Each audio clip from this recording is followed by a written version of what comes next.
Early in the morning, exercise.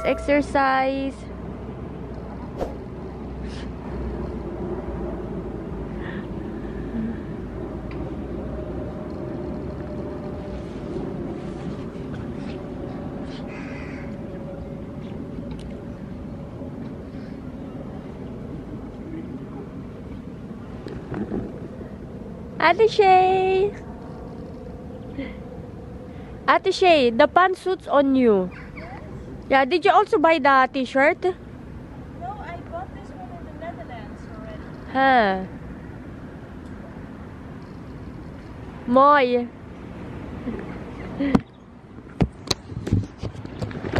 Guys, good morning. Early in the morning. Oh my goodness, kakagising ko lang. 10:40. And pagkagising ko, nakabihis na sila. Sabi ko, ay sasamahan ko nga itong mga to. Kaya ayan. And then, bigla ang plano, pupunta po kami ng Istanbul today. Isa ka daw siya pa na Tita Hanilu for Sersha. I let her. She said, "Can po." Oh yes. This is all nice, eh? She bought it for her. Ja, je lopen niet fijn. Not fine to walk. It's hard. Maybe. Zie je de trainer met de logo's aan de andere kant? You see the shoes with the logo going the other side? Yeah? But I can see they are fake. Yeah, of course. I can see they are fake. Of course. But In Netherlands, do you have also... Guys, we are here in the busy street of Istanbul. Nagtitingin-tingin lang sila ng mga bags. Oh my gosh. Ate Barbie, don't do that, anak. Ang daming mga peke dito, mga bags and shoes. We are now entering the Grand Bazaar in Turkey. Kumanyaran. Wow.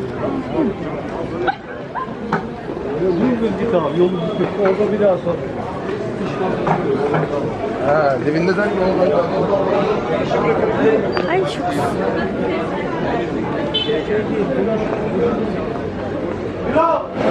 Ha? Oo, lahat.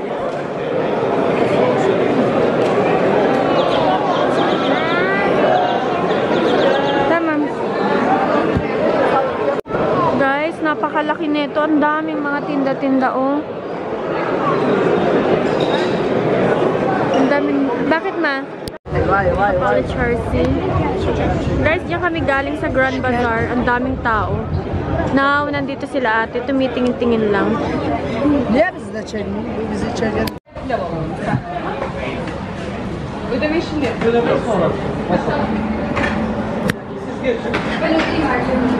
Hadi içecek falan bekliyoruz fazla.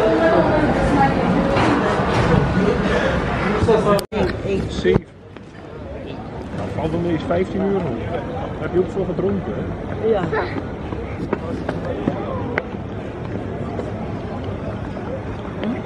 hold your hands so, okay? What if you will fight? What will you do? What's your position? Closer to your... No, look. Your...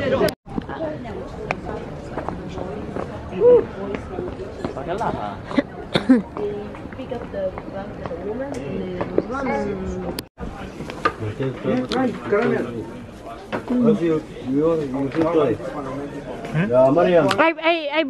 I will buy lokum.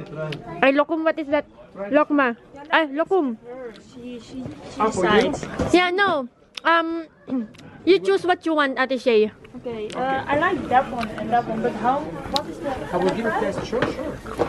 Achme try. Tito Henk, you also choose what you want, Tito Henk. But Dinner's gonna make gonna buy it, huh? He said. Yeah, yeah. But this one is different market. I will, ano. Ben 200 lira yapalım. Biraz fazla. 200, olur. Take, enjoy. Okay, take, no problem, enjoy. Mommy, she take three. You like this one? The second one, you like it? Look what they done take. Oh my God, you get everything. Did you ask for permission? Okay, that's enough na, ha? I don't, but it's not even It's less chewy and Yeah. can do more. more strong. Can do it for you next. Bonus cheer. Biraz fazla ama sana 100 lira fazla. Ama, ate şey, dur. Honey. Just this. No, istersen 100 lira ben fazla yaparım. Sakın bende. Ha. 100 lira fazla ekstra yaparım. 100 lira. 300 lira da. Olur mu? Ha, olur. Tamam, 300. Güzel ürün yaparım. Try this one. Fig and pistachio. You try. I don't like pistachio. Ha, You like mango? No, Caramel? I only like those two. I Okay, you need some of these? no, she don't like.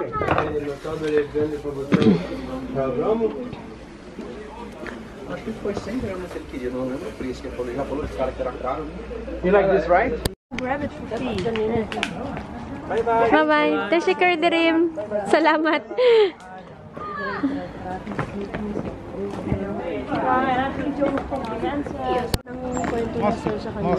About this. One of the biggest Sabi niya, masks in, once upon a time, there was a happy... I will tell you a story. Kaya nga sabi niya sa akin eh.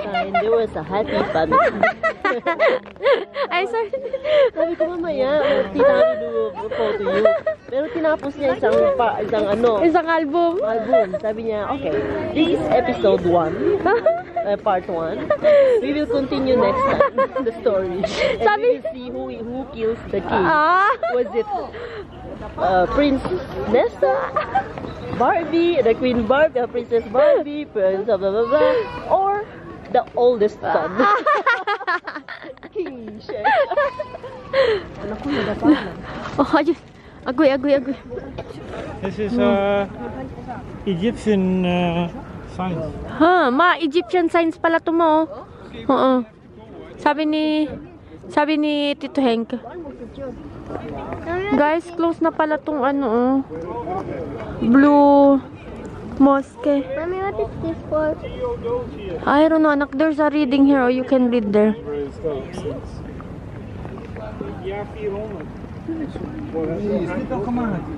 This was made in the year 400. Wow. Year 400. The obelisk of Theodosius, erected 390. Wow. This is too old, yeah? Ano? The tower obelisk of Theodosius. Made in 400. If you fall like that, Van de Tudor. 1600. Tignan mo to, nagkikilitian. Ganyan yan. Simula nagkita hanggang ngayon.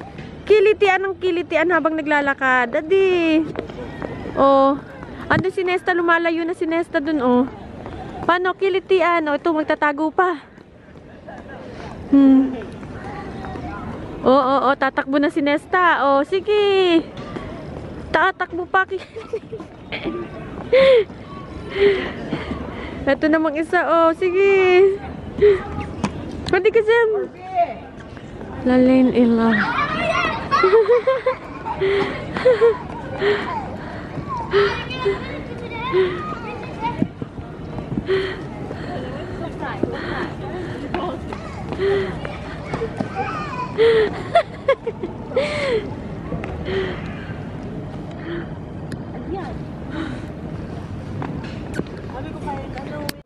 Ma, tawag ka daw ni Tito Henk. Guys, we are here in Hagia Sophia. Pero hindi ito yung original na Hagia Sophia. Yung original talaga is yung nandun sa Iznik. And in front of this is the Blue Mosque. Wow. Wow, grabe, no? Thank you, Lord. Thank you, Lord, we are here. It's just so sad that Gunnar is not here. A lot of things happen here, guys, today. As in, yung mga nakakalokang mga pangyayari. But anyway, I don't know, pero parang nalungkot lang ako kasi wala si Gunnar ba. Mas masaya sana kung nandito. Siguro masaya naman ako. I'm so happy. It's just that, iba pa rin talaga pagka kompleto yung family, di ba?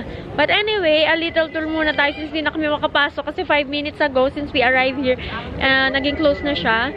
So, pakita ko lang sa inyo yung Hagia Sophia. interesting because It's really. in the beginning it was for the crystalline. Yeah. And now because it's become a Muslim land, it's also Muslim now, the Yeah, church. it's a mosque now. But they still keep some of the Christian things in here.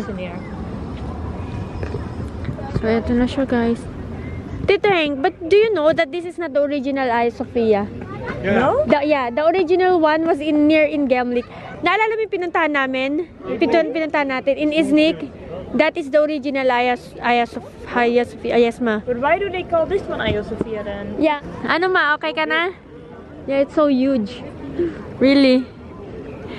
Tito Hank, we went upstairs before, right? Yeah. Yeah. Umakit kami sa taas neto eh. To go to the railing. Huh. Anong nasa taas yan? Ano siya ma? Yung mga sinunang panahon na ano. I did not want to go to the railing on the first floor. So high. So high. Grabe, ang ganda. Oh my God. Can you go there? Ganda. Now we go here. Guys, pupunta kami ng Starbucks. We're gonna order some drinks.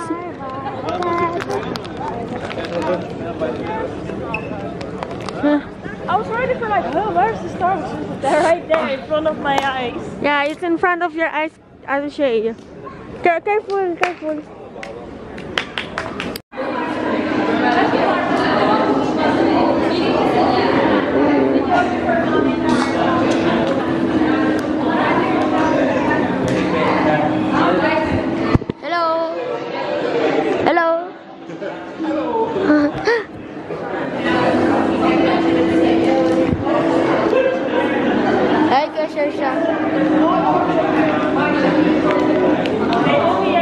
Barbie, hello. Now how do they do this? Open the door.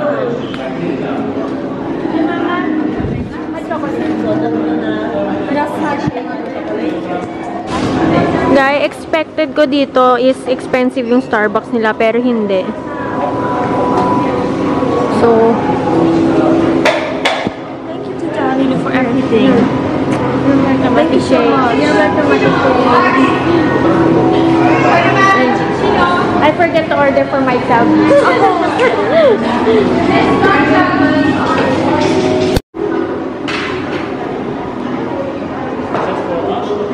No. Do you want? If you want, we can get. Ah, very good attitude. That one's too? What is that, Kuya Saoirse? Ah. Ah.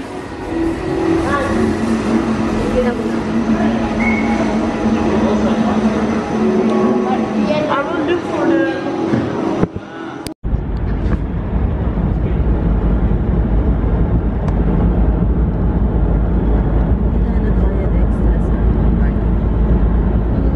Fenerbahce University. Ah, tulog na. Metropolis naman.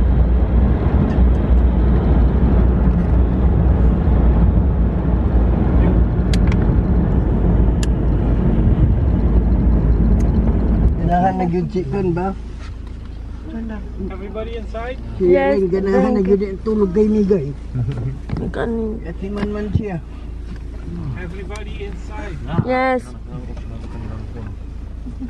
Namimili na siya, Meg. Nay araw na nga ayaw sa atin. Gusto niya sa iba.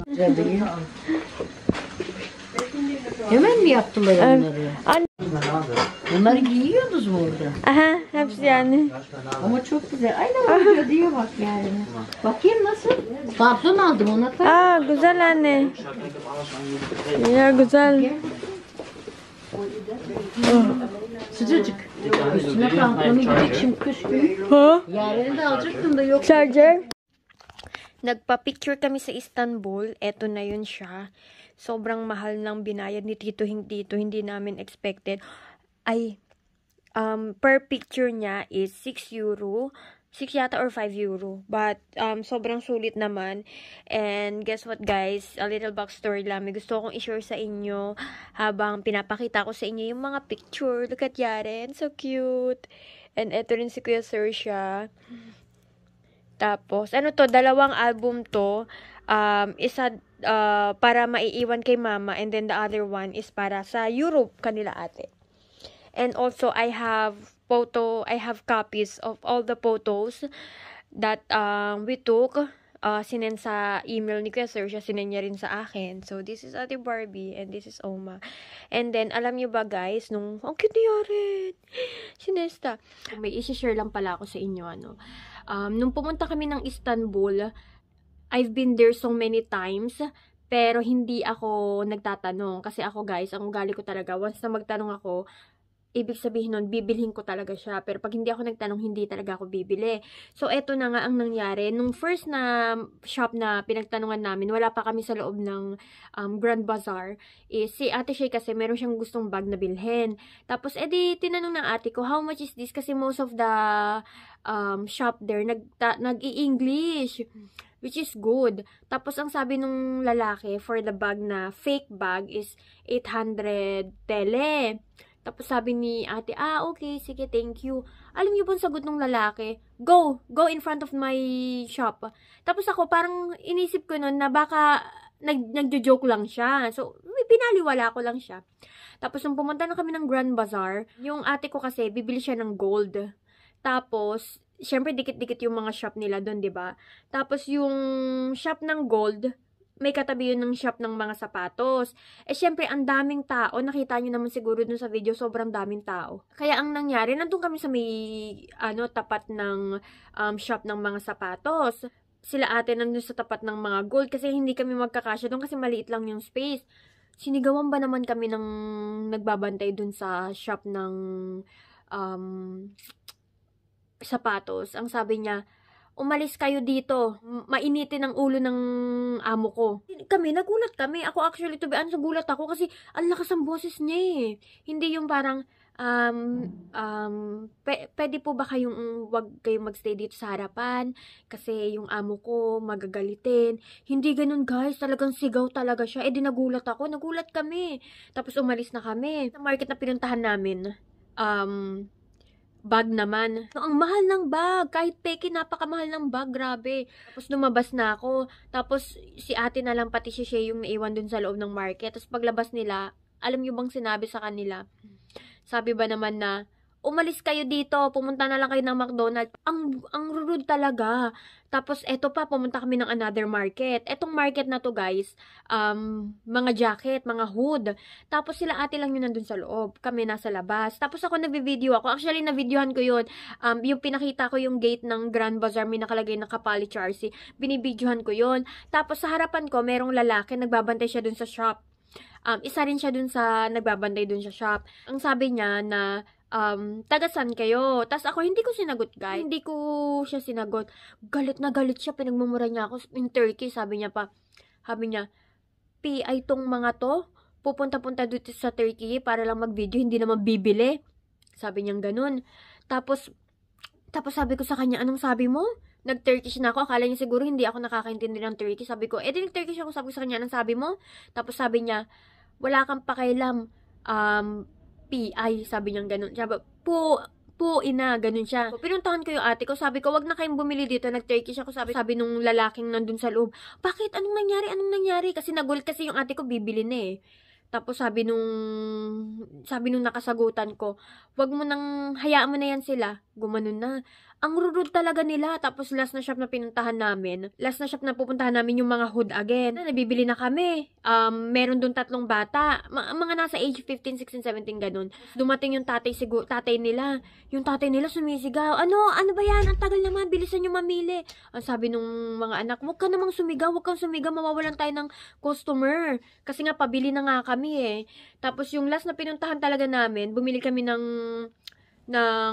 Turkish Delight, which is yung lokum. Sobrang bait niya, guys. Grabe. Alam niyo, sabi namin, even ng mga pamangkin ko, ikaw lang ang Turkish na nagtitinda dito na napakabait. Lahat ng napuntahan naming shop, ang rude talaga.